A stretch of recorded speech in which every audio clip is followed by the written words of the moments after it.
Las guerras de los dioses y hombres capítulo 3 Zeus e Indra parte 1. Tras su visita a Egipto en el siglo V AC, Heródoto se convenció de que los griegos habían obtenido de los egipcios sus nociones y sus creencias acerca de los dioses. Para hacérselo comprender a sus compatriotas, empleó los nombres de los dioses griegos con el fin de dar detalles de sus correspondientes deidades egipcias. La convicción de Heródoto de que la teología griega tenía sus orígenes en la egipcia no provenía solo de la similitud en los atributos y en los significados de los nombres de los dioses, sino también, y principalmente, de las similaridades de las leyendas que se les atribuían. De estas, hay un extraño paralelismo que no debió pasarle desapercibido: el relato de la castración de un dios por otro en su lucha por la supremacía. Afortunadamente, las fuentes griegas de las que debió obtener sus datos Heródoto aún están disponibles. Diversas obras literarias, como la Ilíada de Homero, las Odas de Píndaro de Tebas, escritas y bien conocidas justo antes de la época de Heródoto. Y, por encima de todas, la Teogonía, genealogía divina, de Hesíodo, natural de Ascara, en el centro de Grecia, que escribió esta obra y otra, Los Trabajos y los Días, en el siglo VIII AC. Siendo poeta, Hesíodo decidió atribuir la autoría de la Teogonía a las musas, diosas de la música, la literatura y el arte, que, según él, se animaron a celebrar con un canto las historias de la reverenciada raza de los dioses, desde el principio. Y cantar después a la raza de los hombres y de los fuertes gigantes. Y así regocijar el corazón de Zeus en el Olimpo. Todo esto sucedió un día, cuando estaba pasteando sus corderos cerca de la montaña sagrada que les servía de morada a los dioses. A pesar de su pastoral introducción, el relato de los dioses, tal como se le reveló a Hesíodo, era en su mayor parte un relato de pasiones, revueltas, astucias y mutilaciones, así como de enfrentamientos y guerras globales. A pesar de toda la glorificación hímnica de Zeus, no parece que se intente tapar el reguero de violencia sangrienta que llevó a su supremacía.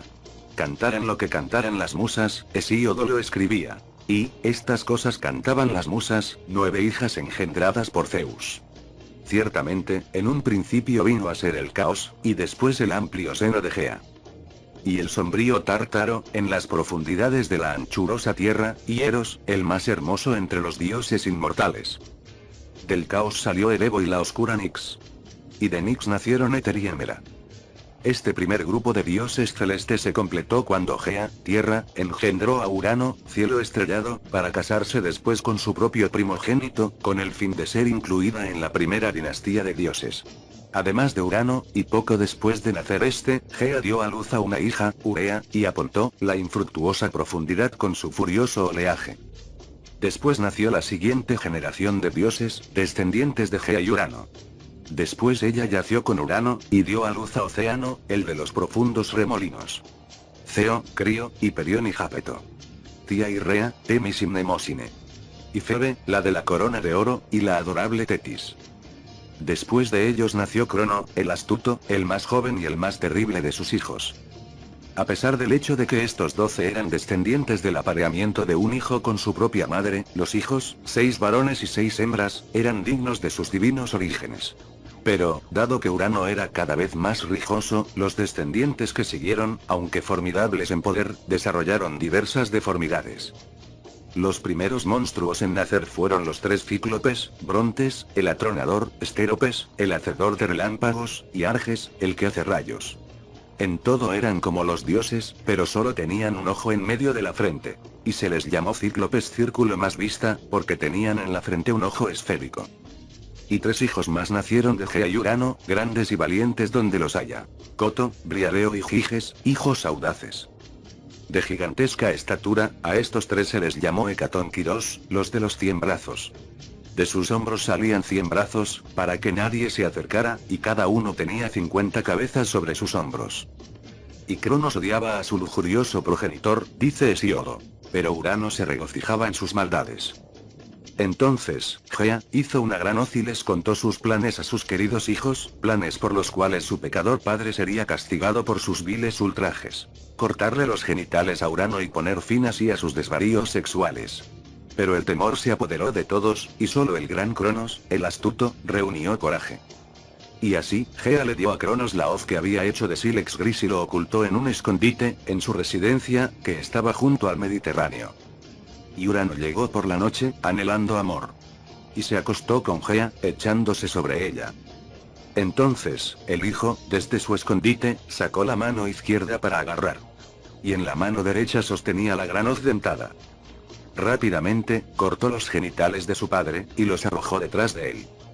En el encrespado mar. Ya estaba hecho, pero la castración de Urano no iba a terminar del todo con su descendencia. Algunas gotas de la sangre que derramó fecundaron a Gea, que concibió y dio a luz a las fuertes erinias furias femeninas de la venganza y a los grandes gigantes de reluciente armadura, con largas lanzas en las manos. Y a las ninfas a las que llaman Melíades, las ninfas de los fresnos.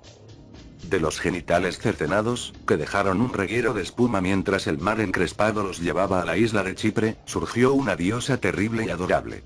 Dioses y hombres la llamaron Afrodita, la de la espuma.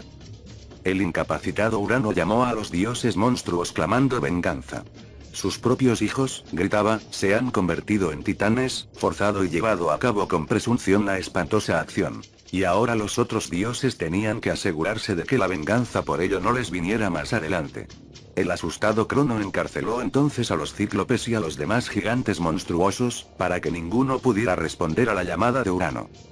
A todo esto, mientras Urano estaba ocupado teniendo su propia descendencia, los otros dioses también habían estado proliferando. Sus hijos llevaban nombres que indicaban sus atributos, por lo general benévolos.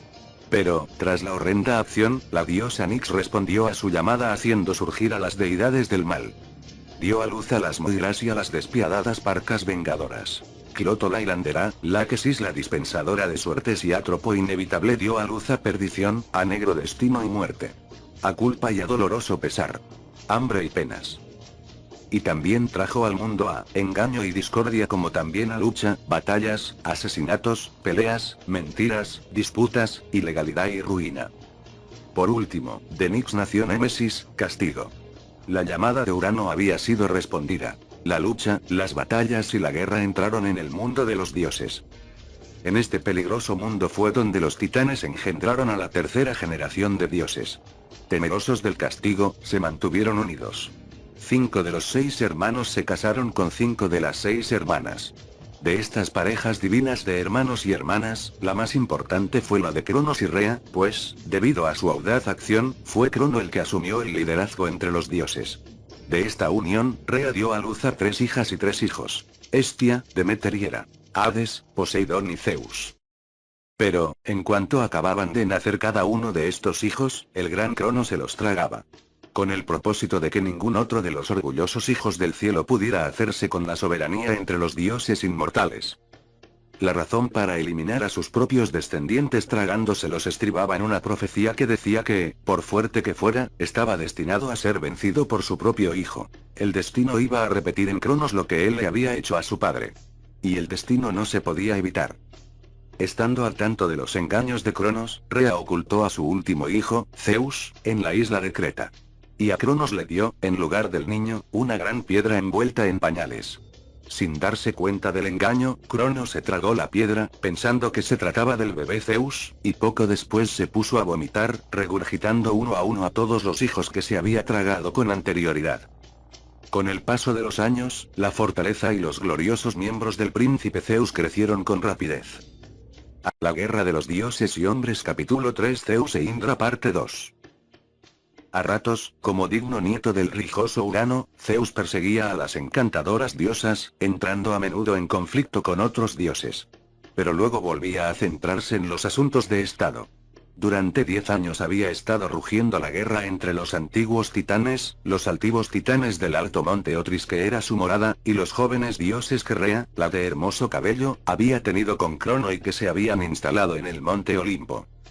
Con amarga furia habían estado peleando constantemente unos con otros durante 10 años, y el arduo conflicto no hallaba su conclusión por ningún bando, y el resultado de la guerra estaba igualmente equilibrado. Sería esta lucha no más que la culminación de las deterioradas relaciones entre colonias divinas vecinas, una oleada de rivalidad entre desleales dioses y diosas entremezclados, donde las madres se acostaban con sus hijos, y los tíos embarazaban a las sobrinas. ¿O sería el primer ejemplo de la eterna rebelión de los jóvenes contra los viejos? La teogonía no nos da una respuesta clara, pero las posteriores leyendas y obras griegas sugieren que todos estos motivos se combinaron para crear una prolongada y terca guerra entre los dioses jóvenes y los viejos. Y Zeus vio en esta guerra la ocasión para hacerse con el liderazgo de los dioses y, de este modo, con conocimiento de causa o sin él, cumplir con la profecía para la que estaba destinado Crono, deponiéndolo. Como primer paso, Zeus liberó de sus mortales ataduras a los hermanos de su padre, hijos de Urano, a los cuales aquel, en su necedad, había encadenado. Agradecidos, los tres cíclopes le dieron las armas divinas que Gea había ocultado de Urano: el trueno, el rayo y el relámpago. También le dieron a Hades un casco mágico, que hacía invisible al que lo portaba. Y Poseidón recibió un tridente mágico, que podía hacer temblar la tierra y el mar. Para remozar a los hecatónquiros tras su larga cautividad, y para devolverles el vigor perdido, Zeus les dio néctar y ambrosía, lo mismo que comían los dioses. Y, después, dirigiéndose a ellos, dijo: escuchadme, oh brillantes hijos de Urano y Gea, que digan mis labios lo que mi corazón me pide. Hace mucho que, los que nacimos de Crono y los titanes, luchamos unos con otros cada día, para lograr la victoria y prevalecer. ¿Mostraríais ahora vuestro gran poder y fortaleza y os enfrentaríais a los titanes en la amarga contienda? Y Coto, uno de los 100 brazos, le respondió diciendo: divino, tú hablas de lo que conocemos bien.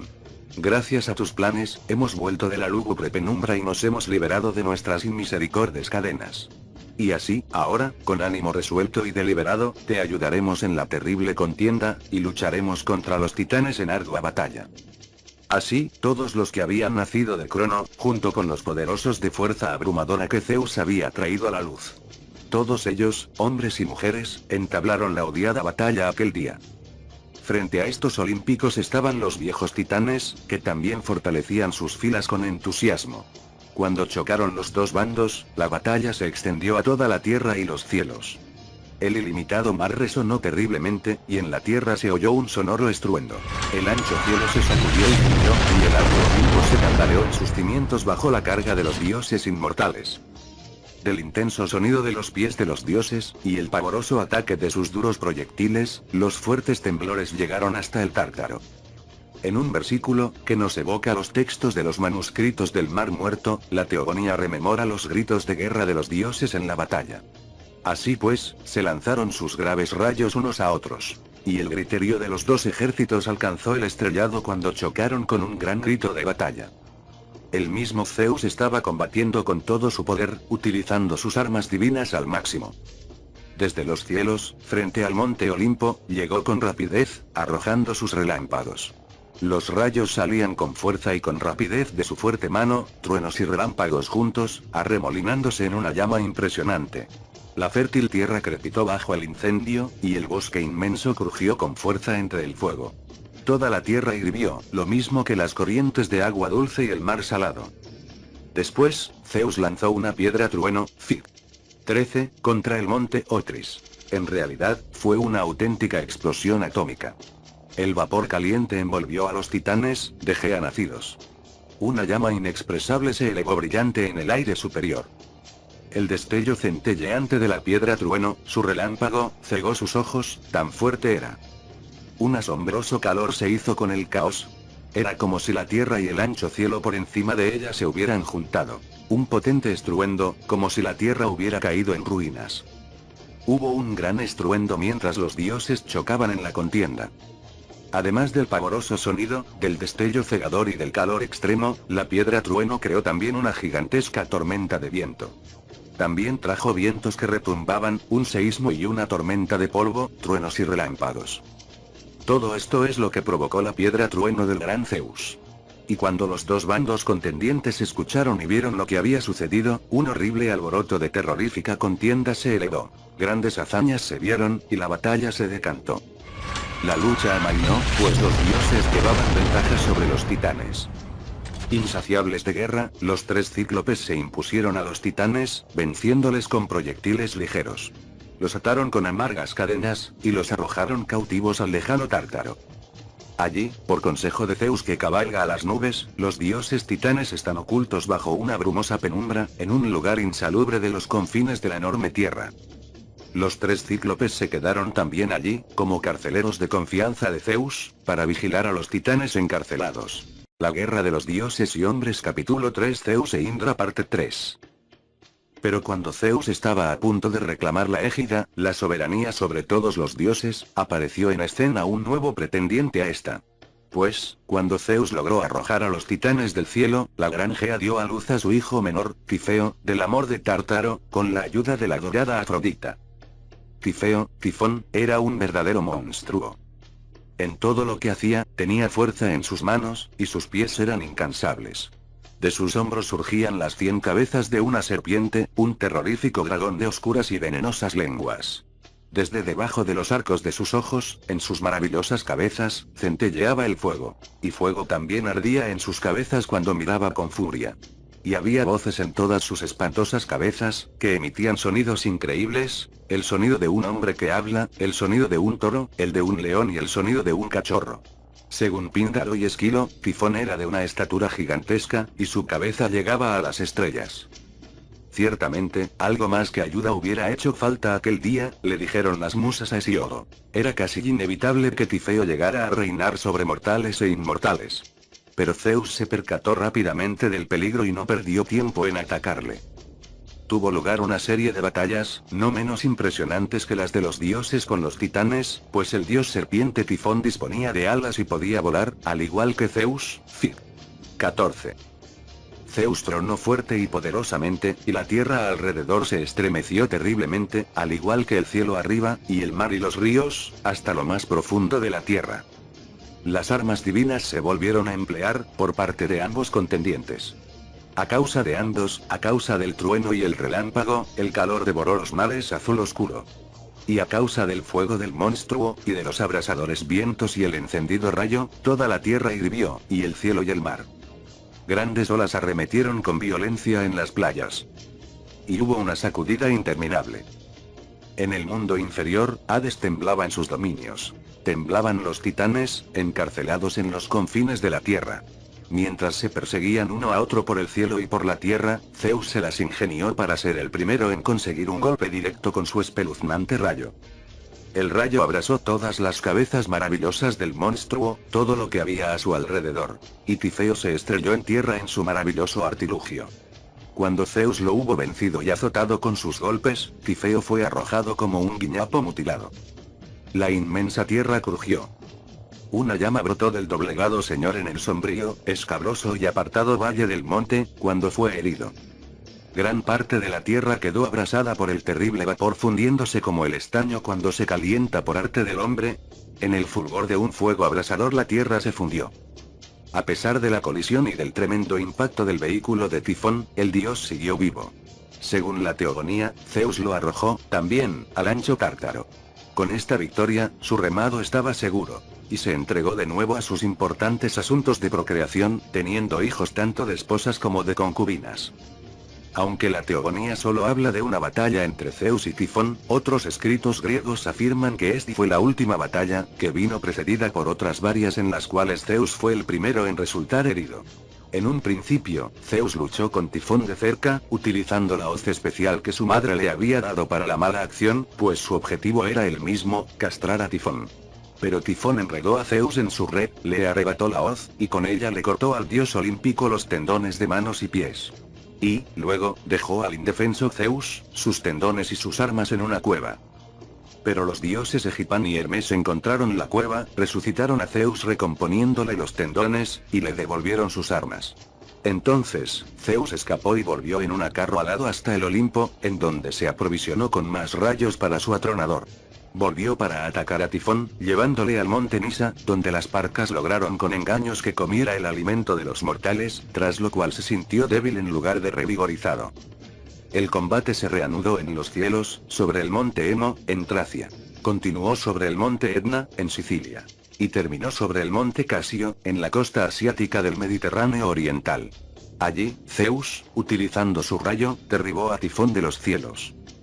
Las similitudes entre las batallas, las armas utilizadas, los lugares, así como los relatos de castración, mutilación y resurrección, todo ello en el transcurso de unas luchas por la sucesión, convencieron a Heródoto, y a otros historiadores griegos clásicos, de que los griegos habían tomado prestada su teogonía de la de los egipcios.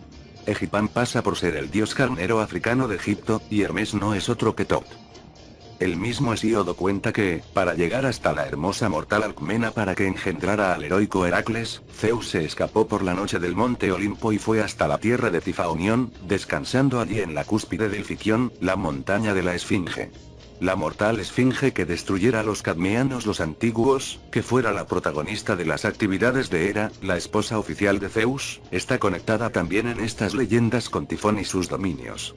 Y Apolodoro cuenta que, cuando Tifón nació, creciendo después hasta tan increíble tamaño, los dioses fueron a toda prisa a Egipto para contemplar a tan impresionante monstruo.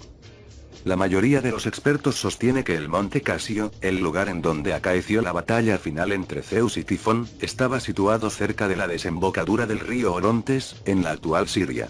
Pero, tal como Otto Eisfeld ha demostrado en un importante estudio, Baal Zapón, Zeus Casio Sunder Durchrander Israeliten Durchesmeer, hubo otro monte que tuvo el mismo nombre en la antigüedad, un promontorio sobre el mar Serbónico que sobresale de la península del Sinaí en el mar Mediterráneo, y sugiere que era este el monte al que se referían las leyendas. Una vez más, todo lo que hay que hacer es confiar en la información dada por Heródoto acerca de Egipto. Al detallar la ruta terrestre desde Fenicia hasta Egipto a través de Filistea, Historia, libro No 5, Heródoto dice que las tierras asiáticas se extienden hasta el Agosto Serbonis, cerca del lugar en donde el monte Casio se introduce en el mar. Egipto comienza en el lago Serbonis, donde según la leyenda se ocultó Tifón. Una vez más, los relatos griegos y los egipcios convergen, con la península del Sinaí en el clímax.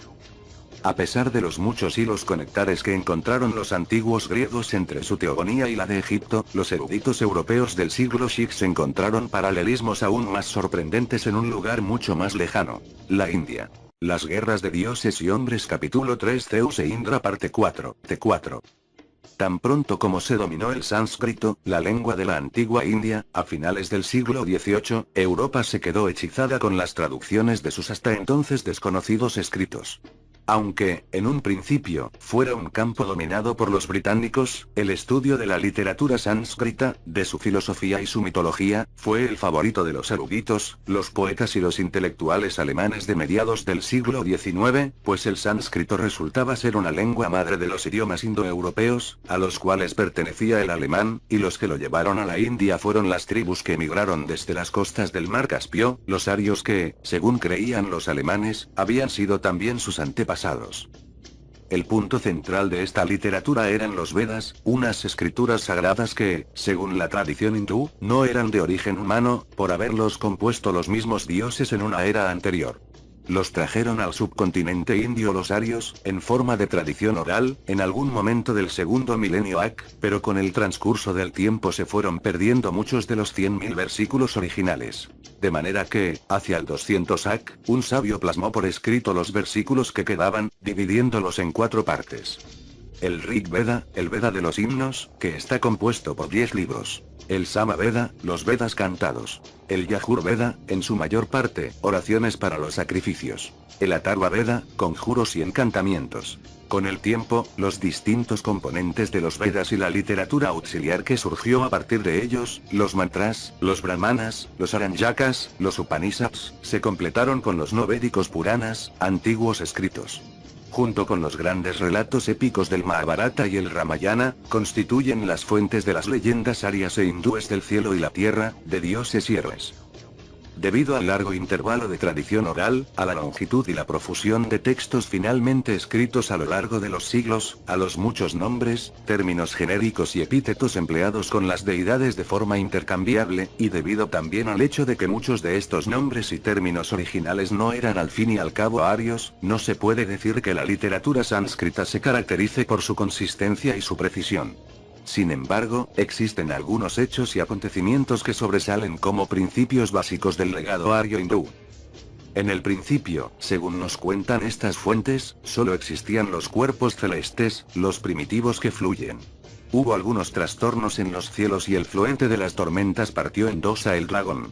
Designadas con nombres no arios cada una de las dos partes en que se dividió, los relatos aseveran que Reu, la parte superior del planeta destruido, cruza los cielos una y otra vez en busca de venganza. La parte inferior, Ketu, el cortado, se unió a los primitivos en su flujo órbitas. Muchas eras pasaron después, y una dinastía de dioses del cielo y la tierra hicieron su aparición. el celeste Marici, que los encabezaba, tuvo 7 o 10 hijos con su consorte, Prithivi, la amplia, que personificaba a la tierra. Uno de ellos, Kasyapa, el del trono, se convirtió en jefe de los Devas, los brillantes, tomando el título de Yauspitar, Padre Cielo, el indudable origen del nombre título griego de Zeus, Yaus, y su homólogo romano Júpiter, Yauspiter. Bastante prolífico, Kasyapa engendró a muchos dioses, gigantes y monstruos con diversas esposas y concubinas. Los más importantes, e individualmente conocidos y reverenciados desde tiempos védicos, fueron los Adityas, hijos de Kasyapa con su consorte Aditi, ilimitada. Al principio fueron 7. Vishnu, Varuna, Mitra, Rudra, Pusan, Vashti e Indra. Más tarde, los Aditis se unieron con Agni, hijo de Kasyapa y de Adityo, como algunos textos sugieren, de su propia madre Prithivi. Al igual que en el círculo olímpico, el número de los Aditis se elevó finalmente a 12. Entre ellos estaba Vaga, que los expertos creen que se convirtió en el dios supremo eslavo Bog. El último en nacer de Aditi, aunque no está claro que su padre fuera Kasyapa, fue Surya. Vashti, el adorador, en su papel de conseguidor, el artesano de los dioses, les proporcionaba vehículos aéreos y armas mágicas. A partir de un abrasador metal celeste, forjó un disco para Vishnu, un tridente para Rudra, un arma de fuego para Agni, un atronador que lanzaba rayos para Indra, una maza volante para Surya. En las antiguas representaciones hindúes, todas estas armas parecen proyectiles manuales de diversas formas. Fig. 15. Además, los dioses consiguieron otras armas de los ayudantes de Vashti. Indra, por ejemplo, obtuvo una red aérea con la cual podía capturar a sus enemigos en las batallas aéreas. A los carros celestes o vehículos aéreos se les describió invariablemente como brillantes y radiantes, hechos o chapados de oro. La Vimana, vehículo aéreo, de Indra tenía luces a los lados que brillaban, y se movía más rápido que el pensamiento, cruzando velozmente grandes distancias. Sus invisibles córceles tenían ojos como soles que emitían un color rojizo, pero también cambiaban los colores. En otros casos, los vehículos aéreos de los dioses tenían varios niveles. A veces, no solo volaban por el aire, sino que también viajaban bajo el agua. En la epopeya del Mahabharata, se describe así la llegada de los dioses a una fiesta nupcial en una flota de vehículos aéreos. Seguimos la traducción de R. Tuten Mahabharata, de Epic of Ancient India. Los dioses, en carros nubosos, llegaron para contemplar tan hermosa escena. Los brillantes Adityas en su esplendor, los Maruts en el inquieto aire, los alados Suparnas, los escamosos Nagas, Devarishis puros y elevados, los Gandharvas, por su música afamados. Y, las hermosas apsaras del cielo, brillantes carros celestes iban llegando cruzando el cielo sin nubes. Los textos hablan también de los Ashwins, pilotos, dioses especializados en pilotar los carros aéreos. Rápidos como halcones jóvenes, estos eran los mejores aurigas que alcanzaron los cielos, pilotando siempre sus naves por parejas, acompañados por un navegante. Sus vehículos, que en ocasiones aparecían en grupos, estaban hechos de oro, brillantes y radiantes, de fácil asiento y desplazamiento ligero. Se construían sobre un triple principio, con 3 niveles, 3 asientos, 3 postes de soporte y 3 ruedas rotatorias. Ese carro vuestro, dice el himno 22 del libro octavo del Rig Veda en alabanza a los Ashwins, tiene un triple asiento y riendas de oro, el famoso vehículo que atraviesa cielo y tierra. Al parecer, las ruedas rotatorias tenían diferentes funciones. Una para elevar la nave, otra para darle dirección y la tercera para darle velocidad. Una de las ruedas de vuestro carro se mueve con rapidez alrededor. Otra os da velocidad en vuestro rumbo. Las guerras de dioses y hombres capítulo 3 Zeus e Indra parte 5, T5. Al igual que en los relatos griegos, los dioses de los Vedas muestran una escasa moralidad o control en cuestiones sexuales, a veces saliéndose con la suya, a veces no, como cuando los indignados Adityas eligieron a Rudra, el de los 3 ojos, para matar a su abuelo Yaus por haber violado a su hermana Usas. Yaus, herido, salvó la vida huyendo a un distante cuerpo celeste. También, como en los relatos griegos, los dioses de la tradición hindú se involucraron, en épocas posteriores, en los amores y las guerras de reyes y héroes mortales. En estos casos, los vehículos aéreos de los dioses jugaron papeles aún más importantes que sus armas. Así, en una ocasión en la que un héroe se había ahogado, los Ashwins aparecieron con una flotilla de 3 carros aéreos, autoactivaron los barcos herméticos que atraviesan el aire, se sumergieron en el océano, recuperaron al héroe de las profundidades marinas y lo llevaron a tierra, lejos del líquido océano. Y también estaba el relato de Yayati, un rey que se casó con la hija de un dios. Cuando la pareja tuvo hijos, el feliz abuelo le dio al rey un resplandeciente carro celeste de oro, que podía ir a cualquier parte sin interrupción. Sin perder el tiempo, Yayati subió al carro e, imparable en la batalla, en 6 noches conquistó toda la tierra. Como en la Ilíada, las leyendas hindúes hablan de guerras de hombres y dioses por hermosas heroínas. El más conocido de estos relatos es el Ramayana, el largo relato épico de Rama, el príncipe cuya ella esposa fue raptada por el rey de Lanka, la isla de Ceilán, al sur de la India. Entre los dioses que se prestaron a ayudar a Rama estaba Hanuman, el dios con cara de mono, que dirigía batallas aéreas con el alado Garuda, Fig. 16, uno de los monstruosos descendientes de Kasyapa. En otro caso, Shukra, un dios mancillado por la inmortalidad, raptó a Tara, la hermosa esposa del auriga de Indra. El ilustre Rudra y otros dioses fueron a ayudar al agraviado marido. Y sobrevino una terrible batalla, destructora de dioses y demonios, a cuenta de Tara. A pesar de sus impresionantes armas, los dioses fueron superados y tuvieron que buscar refugio con la principal deidad. Acto seguido, el abuelo de los dioses llegó a la tierra, y puso fin a la disputa por devolver a Tara a su marido. Más tarde, Tara dio a luz a un niño, cuya belleza ensombrecía a los celestes. Recelosos, los dioses exigieron saber quién era el verdadero padre, el marido legítimo o el dios raptor. Ella dijo que el muchacho era hijo de Soma, inmortalidad celestial, y le llamó Ula. Pero todo eso sería en tiempos todavía por venir. En los días de antaño, los dioses combatían entre ellos por motivos más importantes, como la supremacía y el control de la tierra y sus recursos. Con tanta descendencia como había tenido Kasyapa con sus distintas esposas y concubinas, así como los descendientes de los otros dioses de antaño, los conflictos no tardaron en hacerse inevitables. El dominio de los Adityas tenía especialmente resentidos a los Asuras, dioses de mayor edad cuyas madres engendraron de Kasyapa antes de que nacieran los Adityas.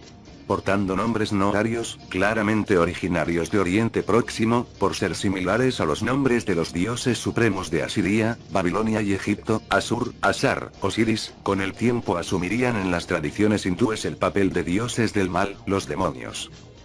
Los celos, las rivalidades y otras causas de fricción llevaron finalmente a la guerra, cuando la tierra, que al principio producía alimentos sin cultivarlos, sucumbió a una hambruna global. Según los textos, los dioses sustentaban su inmortalidad bebiendo soma, una especie de ambrosía que fue traída a la tierra desde la morada celeste por un águila, y se bebía mezclada con leche. El Kinevaka ganado, de los dioses les proporcionaba también los privilegiados sacrificios de carne asada. Pero llegó un momento en que todos estos artículos de primera necesidad comenzaron a escasear cada vez más. El Satapatha Brahmana detalla los acontecimientos que siguieron. Los dioses y los asuras, nacidos todos del padre de dioses y hombres, se enfrentaron por la supremacía. Los dioses vencieron a los asuras. Sin embargo, más tarde, estos volvieron a acosarles.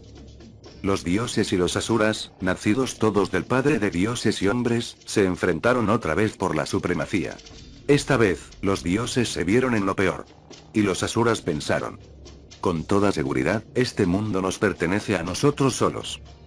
Y acto seguido dijeron: bien, entonces, dividamos este mundo entre nosotros. Y después de dividirlo, subsistamos en él. Y así, se pusieron a dividirlo de oeste a este. Al oír esto, los derrotados Adityas fueron a implorar una parte en los recursos de la tierra. Cuando escucharon esto, los dioses dijeron: los asuras se están dividiendo la tierra.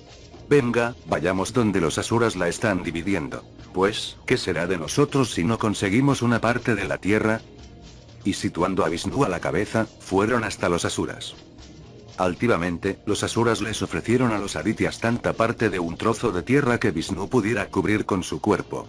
Pero los dioses usaron un subterfugio y pusieron a Vishnu en un recinto en el que podía caminar en 3 direcciones, por lo que recuperaron 3 de las 4 regiones de la tierra. Los engañados asuras atacaron entonces desde el sur, y los dioses le preguntaron a Agni cómo podrían vencer a los asuras para siempre. Agni sugirió una maniobra de tenaza. Mientras los dioses atacaban desde sus regiones, yo daré la vuelta hasta el lado norte, y vosotros los encerraréis desde aquí. Y cuando estén encerrados, los derrotaremos. Tras vencer a los asuras, el Satapatha Brahmana dice: los dioses estaban ansiosos por ver cómo podrían reponer los sacrificios. Así pues, muchos de los interludios entre batallas de las antiguas escrituras hindúes tratan de la recaptura del Kine y el reabastecimiento de la bebida de Soma. Estas guerras se luchaban en tierra, en el aire y bajo los mares. Según el Mahabharata, los asuras se hicieron 3 fortalezas de metal en los cielos, desde las cuales atacaban las 3 regiones de la tierra. Sus aliados en la guerra con los dioses podían hacerse invisibles y utilizaban armas invisibles. Y otros luchaban desde una ciudad bajo el mar que les habían arrebatado a los dioses. Uno de los que sobresalió en estas batallas fue Indra, Tormenta. En tierra, aplastó 99 baluartes de los asuras, matando a gran número de sus armados seguidores. En los cielos, combatió desde su vehículo aéreo a los asuras, que se ocultaban en sus nubes fortalezas. Las guerras de dioses y hombres capítulo 3 Zeus e Indra parte 6, de 6. En los himnos del Rig Veda se hace una relación de grupos de dioses, así como de deidades individuales a los que Indra derrotó. Seguimos la traducción de R.T. Griffith, de Hymns of the Rig Veda. Tú mataste con tu rayo a los Sasyu. Lejos del suelo del cielo en todas direcciones, los antiguos sin rito huyeron hacia su destrucción. A los Dasyu has abrasado desde los cielos. Se enfrentaron en combate al ejército de los que no tienen culpa, entonces los Navadvas empujaron con todo su poder. Como castrados luchando con hombres huyeron, por senderos empinados de Indra huyeron en desbandada. Indra se abrió paso a través de los fuertes castillos de Ilitsa, y a Sushna con su cuerno cortó en pedazos. Tú mataste a tus enemigos con el trueno. Feroz con sus enemigos cayó el arma de Indra, con su agudo y repentino rayo desgarró sus ciudades en pedazos. Tú avanzas de combate en combate intrépidamente, destruyendo castillo tras castillo con tu fuerza. Tú Indra, con tu amigo, que hace que el enemigo se doblegue, redujiste desde lejos al astuto Namuchi. Tú que diste muerte a Karanja, Parnaya. Tú que has destruido las 100 ciudades de Bangrida. Las crestas del noble cielo sacudiste cuando tú, atrevido, por ti mismo heriste a Sambara. Después de derrotar a los enemigos de los dioses en grupos, así como en combate singular, y tras hacerles huir hacia su destrucción, Indra se entregó a la tarea de liberar el Kine. Los demonios lo habían escondido en el interior de una montaña, custodiado por Vala, rodeador. Indra, ayudado por los Angirases, jóvenes dioses que podían emitir llamas divinas, se abrieron paso en el fortificado escondite y liberaron el Kine. Algunos expertos, como J. Ebert en Hindu Mythology, sostienen que lo que Indra liberaba o recuperaba era un rayo divino, no vacas, pues la palabra sánscrita Gau tiene ambos significados. Cuando comenzaron estas guerras de los dioses, los adityas nombraron a Agni, Agil, como Otri, jefe de operaciones. A medida que las guerras fueron avanzando, algunos textos sugieren que durante bastante más de 1000 años, Vishnu, activo, se convirtió en el jefe. Pero cuando terminaron los combates, Indra, que había contribuido tanto a la victoria, pidió la supremacía.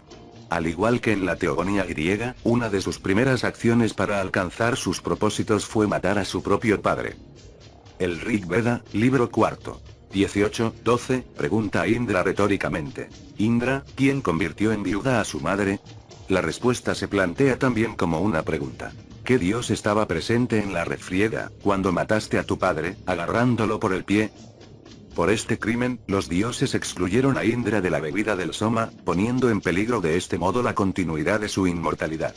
Los dioses ascendieron al cielo, dejando a Indra con las vacas que había recuperado, pero él subió tras ellos, enarbolando el arma del trueno, ascendiendo desde el lugar norte de los dioses. Al ver su arma, los dioses, asustados, gritaron: «No la arrojes». Y consintieron en que Indra compartiera una vez más los divinos alimentos. Sin embargo, alguien iba a desafiar el liderazgo de Indra entre los dioses. Vashti, al cual algunas referencias indirectas en los himnos le convierten en el primogénito, un hecho que podría explicar sus pretensiones a la sucesión. Indra lo hirió con el arma trueno, la misma arma que Vashti había forjado para él. Pero, entonces, fue Vritra, el obstructor, el que prosiguió la lucha, del cual algunos textos dicen que era el primogénito de Vashti, aunque algunos expertos creen que se trataba de un monstruo artificial, porque creció rápidamente hasta alcanzar un tamaño inmenso. Al principio, Indra fue superado, y huyó hasta un lejano rincón de la tierra. Cuando todos los dioses lo abandonaron, solo permanecieron a su lado los 21 Maruts, que era un grupo de dioses que tripulaba los vehículos aéreos más rápidos. Un sonoro estruendo mientras los vientos hacen que las montañas retumben y se estremezcan cuando ellos se elevan en lo alto. Son verdaderamente portentosos, de tono rojo, aceleran en su curso con un estruendo sobre las crestas del cielo, y se despliegan con rayos de luz, brillantes, celestiales, con relámpagos en sus manos y cascos de oro en sus cabezas.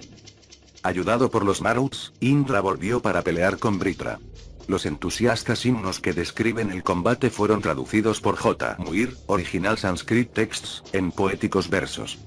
El valiente dios a su carro asciende, arrastrado por sus fogosos e inquietos córceles, a través del cielo el héroe pasa veloz. Las huestes de Maruts forman su escolta, impetuosos espíritus de la tormenta. Sobre centelleantes carros relámpago montan, un destello en la pompa y el orgullo guerrero. Como rugido de león es su voz de fatalidad. Con la fuerza del hierro sus dientes consumen. Las colinas, la misma tierra, sacuden. Todas las criaturas ante su inminente seísmo. Mientras la tierra temblaba y todas las criaturas corrían a esconderse, solo Vritra, el enemigo, observaba serenamente su aproximación. Encaramada a considerable altura en el aire brillaba la majestuosa fortaleza de Vritra. Sobre la muralla, con aire marcial, se erguía el audaz demonio gigante, confiado en sus artes mágicas, y armado con gran cantidad de dardos de fuego. Sin alarmarse, desafiando el poder del brazo de Indra, sin temer los terrores del mortal vuelo que se precipitaba sobre él, Vritra esperaba de pie. Y luego se vio una espantosa visión, cuando Dios y demonio se encontraron en el combate. Sus agudos proyectiles Vritra lanzó, sus rayos y ardientes relámpagos arrojó como en una lluvia. El dios desafió su furia más endiablada. Sus despuntadas armas vio caer a un lado, a Indra lanzadas en vano. Cuando Vritra agotó todos sus proyectiles de fuego, Indra pudo tomar la iniciativa. Entonces empezaron a centellear los relámpagos, los estremecedores rayos a restallar, arrojados con orgullo por Indra. Los mismos dioses sobrecogidos enmudecieron. Y se quedaron horrorizados. Y el terror cubrió el mundo universal. Los rayos que arrojaba Indra, forjados por la mano maestra de Vashti con hierro divino, eran complejos proyectiles abrasadores. ¿Quién podría soportar la lluvia de flechas, descargada por la roja mano derecha de Indra? Los rayos con 100 junturas, los dardos de hierro con 1000 puntas, que resplandecen y silban a través del cielo, veloces en su señalado e infalible vuelo, y hacen caer al más orgulloso enemigo, con un golpe repentino e irresistible, cuyo simple sonido puede poner en fuga a los locos que desafían el poder del atronador. Infalibles, los proyectiles dirigidos dan en el blanco. Y pronto el toque de difuntos de la perdición de Vritra estuvo sonando con los chasquidos y estampidos de la lluvia de hierro de Indra. Perforado, clavado, aplastado, con un horrible alarido el agonizante demonio cayó de cabeza desde su torre construida de nubes. Caído en el suelo como los troncos de los árboles que el hacha ha cortado, Vritra quedó postrado. Pero aún sin pies y sin manos, siguió desafiando a Indra. Entonces, este le dio el golpe de gracia, y le hirió con su rayo entre los hombros. La victoria de Indra era completa. Pero el destino quiso que los frutos de la victoria no fueran solo suyos. Cuando fue a reclamar el trono de Kasyapa, su padre, surgieron viejas dudas relativas a su verdadero parentesco. Era cierto que, cuando nació, su madre le había ocultado de la ira de Kasyapa. ¿Por qué? ¿Serían ciertos los rumores de que su verdadero padre era su propio hermano mayor, Vashti? Los Vedas levantan el velo del misterio solo en parte. Sin embargo, nos dicen que Indra, aun siendo el gran dios que era, no gobernó solo. Tuvo que compartir el poder con Agni y Surya, sus hermanos, del mismo modo que Zeus tuvo que compartir los dominios con sus hermanos Hades y Poseidón.